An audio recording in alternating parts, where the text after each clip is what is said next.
मध्ये ज्या ठिकाणी गारपीट झाली, वादळ झालं, ज्या पिकाचं नुकसान झालं त्याची पाहणी मी केली आहे। विशेषतः जे गहू आहेत, जे आता उभे असलेले गहू आहेत ते खाली पडलेले आहेत किंवा मका आहे, मक्याचं पीक बाहेरून काही समजा 4-2 ताटं दिसतात, पण मक्याची आतली जी शेती आहे पूर्ण खाली कोलमडलेली आहे आणि मक्याचं पीक पूर्ण जे आणखी 15-20 दिवस त्याला हवं होतं, तर आता या पावसामुळे जे काही पीक पक्क होणार होतं ते पक्क झालेलं नाही आणि अशा प्रकारे काही गावामध्ये तर 90% मक्याचं पीक आहे।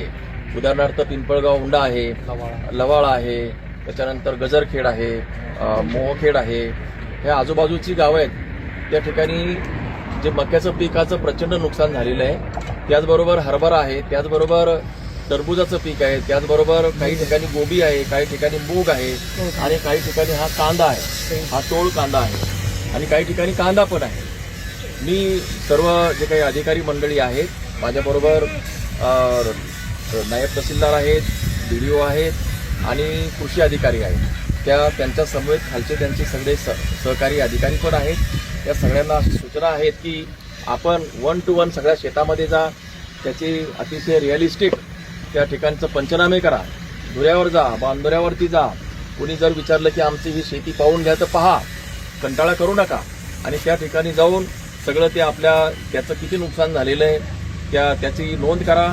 त्यानंतर तिघं मिळून तुम्ही जे काही कृषी असेल, तलाठी असेल आणि ग्रामसेवक, ग्राम महसूल अधिकारी असतील, सगळ्यांनी मिळून एकत्रित त्यामध्ये निर्णय घ्या आणि तो निर्णय रिअलिस्टिक घ्या। जे पिकं उभे आहेत त्या सगळ्या पिकांचं सरसकट नुकसान झालेलं आहे असं आमचं सगळ्यांचं या ठिकाणी पाहताना मत झालेलं आहे। म्हणून आपला जो अहवाल आपल्याला पाठवायचा आहे तो सरसकट नुकसान, उभ्या असलेल्या सगळ्या पिकांचं सरसकट नुकसान झालेलं आहे अशा प्रकारचा अहवाल ताबडतोब तुम्ही पाठवा, त्याच्यामध्ये हगई करू नका आणि आपण शेतकऱ्यांना जास्तीत जास्त सहकार्य होईल अशा प्रकारचं आपण सगळ्यांनी सहकार्य करा।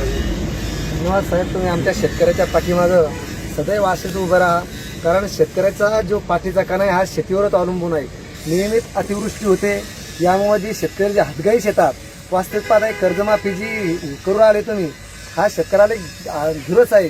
शेतकऱ्याच्या मालाची जी भावाची उंची ती अधिक वाढवा आणि जे अधूनमधून अतिवृष्टीमुळे हे शेतकऱ्यावर जो काही असा निसर्गाचा अन्याय होतो यासाठी गारपीट होते, जे काही असं वारंवार सुटते, यासाठी सदैव आमच्या शेतकऱ्याच्या पाठीमागे उभं राहावं हीच आमची सर्व शेतकऱ्यांची आग्रहाची विनंती आहे। धन्यवाद।